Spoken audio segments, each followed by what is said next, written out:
টাপুর টুপুর বৃষ্টি পড়ে, খিচুড়ি ডিম ভাজা। মাছ মাংস তো খাবার আমাদের পয়সা নেই পশ্চিমবঙ্গে। মুরগি ঠিক করে ডিমও পারতে পারছে না।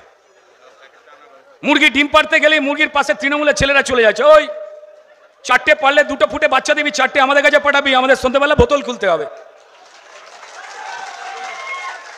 না না, আমাদের কবিতা ছিল না যে ওরা কাজ করে, একটা বিখ্যাত কবিতা ছিল। ঠিক তেমনি আমাদের কাজ অন্যায়ের প্রতিবাদ করা। আমাদের কাজ কেন্দ্র সরকার, আমাদের মাননীয় নরেন্দ্র মোদীজি পশ্চিমবঙ্গের মধ্যবিত্ত, নিম্নবিত্ত, হিন্দু, মুসলমান, শিখ, ইসাই, খ্রিস্টান সব মানুষের জন্য যে যে প্রকল্প পাঠাচ্ছেন, যার দয়াতে আমরা বেঁচে আছি, যে টাকা চুরি করাটাই একমাত্র তৃণমূলের কাজ, যার বিরুদ্ধে আমরা মানুষকে সজাগ করছি, সচেতন করছি। আমাদের লড়াকু জননেতা শুভেন্দু অধিকারী মহাশয় দৌড়ে বেড়াচ্ছেন পশ্চিমবঙ্গে। আমাদের রাজ্যের অন্যান্য নেতা, মাননীয় সম্মানীয় সভাপতি সুকান্ত মজুমদার থেকে শুরু করে বাকি অন্যান্য নেতৃত্বরা, তারা যে